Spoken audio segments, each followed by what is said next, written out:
আজকে ইফতারি করার পরে ভাত খেতে একদমই ইচ্ছা করতেছিল না, এক কথায় মুখে একদমই রুচি ছিল না। এরপরে মুখে রুচি ফিরিয়ে আনতে বানিয়ে নিলাম একটা স্পেশাল ভর্তা। তো দেখে নেওয়া যাক কিভাবে এই ভর্তাটা বানালাম। ভর্তা বানানোর জন্য এখানে আমি কয়েকটা টমেটো, পেঁয়াজ আর একটা বেগুন নিয়ে নিয়েছি। প্রথমে আমি বেগুনের বোটার অংশটা কেটে ফেলে দিব, এরপরে বেগুনটাকে একদম গোল গোল করে কেটে নিব। আমি একটু মোটা করেই কাটতেছি, কারণ এই বেগুন সিদ্ধ হতে কিন্তু খুব বেশি একটা সময় লাগে না। এই বেগুনটা ভাজি করে খেতেও কিন্তু আমার কাছে অনেক বেশি ভালো লাগে। তবে যেহেতু ইফতারিতে অনেক ভাজা পোড়া খাওয়া হয়েছে, তাই ভাবলাম আজকে একটা স্পেশাল ভর্তা করা যায়। সবগুলা বেগুনি কিন্তু আমি গোল গোল করে কেটে নিয়েছি আর এখন একটা প্লেটে উঠিয়ে নিচ্ছি।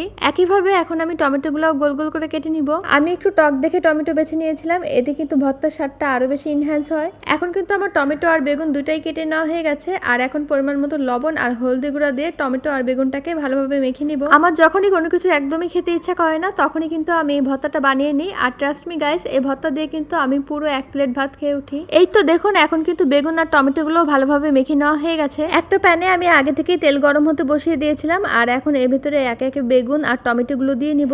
এরপর টমেটো আর বেগুন গুলোকে ভালোভাবে ভেজে সেদ্ধ করে নিতে হবে। বেগুন আর টমেটো সেদ্ধ হতে কিন্তু খুব বেশি একটা সময় লাগে না, কয়েক মিনিট ভেজে নিলেই হয়ে যাবে। আর এখন আমি বেগুন আর টমেটো গুলো একটা প্লেটে উঠিয়ে নিচ্ছি। ভর্তা করার জন্য আমি কয়েকটা ভাজা শুকনো মরিচ নিয়ে নিলাম, আর সাথে নিয়ে নিলাম পেঁয়াজ কুচি আর সামান্য একটু লবণ। এখন এগুলোকে আগে ভালোভাবে মেখে নিব, আর তারপরে দিয়ে নিব পরিমাণ মতো সরিষার তেল। আমি একটু বেশি করে সরিষার তেল দিয়ে নিয়েছি, কারণ ভর্তায় সরিষার তেলের ঝাঁঝালো ফ্লেভারটা আমার কাছে অনেক বেশি ভালো লাগে। এখন দিয়ে নিব ধনিয়া পাতা কুচি, এরপর সবকিছু আরো একবার ভালোভাবে মেখে নিব। আর এখনই এই ভর্তা দিয়ে যে সুন্দর একটা স্মেল বের হচ্ছিল, আমার মনে হচ্ছিল এই পেঁয়াজ মরিচের ভর্তা দিয়ে আমি ভাত খেয়ে নিতে পারবো। এই তো এখন বেগুন, টমেটো, পেঁয়াজ, মরিচ সবকিছু একসাথে ভালোভাবে মাখিয়ে ভর্তা করে নিব। ভর্তাটা দেখতে কি লোভনীয় লাগতেছে, আমার তো এখন ভয়েস ওভার করতে এসে আবারও খেতে ইচ্ছা করতেছে। যাই হোক গাইস, এখন কিন্তু আমার ভর্তা করে নেওয়া হয়ে গেছে, আর এখন আমি ভর্তাগুলো একটা বাটিতে উঠিয়ে নিব। ভর্তাটা আমি একটু বেশি করেই বানিয়ে নিয়েছি, কারণ সেহরিতেও কিন্তু আমি এই ভর্তা দিয়ে ভাত খাবো। আর ওয়েট করতে পারতেছি না, তাড়াতাড়ি করে ভাত নিয়ে বসে পড়েছি, আর সাথে অনেকগুলো ভর্তা নিয়ে নিলাম। ভর্তা দিয়ে ভাতটাকে আগে ভালোভাবে মাখিয়ে নিব, আর আমি একটু বেশি করেই ভর্তা নিচ্ছিলাম, কারণ এই ভর্তাটা কিন্তু আমার অনেক বেশি পছন্দের। আমার এই ভর্তার রেসিপি দেখে আপনাদের কার কার লোভ লাগতেছে অবশ্যই কমেন্টে জানিয়ে যাবেন, আর বাসায় ট্রাই করলে কিন্তু কেমন লাগলো আপনাদের কাছে সেটাও অবশ্যই জানাবেন। আমি তো ভেবেছিলাম আজকে ইফতারিতে খেতেই পারবো না, কিন্তু এই ভর্তা দিয়ে কিন্তু আমি পুরো এক প্লেট ভাত খেয়ে উঠেছি। যাই হোক গাইস, আজকে ভিডিও তবে এ পর্যন্তই। সবাই ভালো থাকবেন, সুস্থ থাকবেন এবং আমার জন্য দোয়া করবেন। আল্লাহ হাফেজ, আসসালামু আলাইকুম।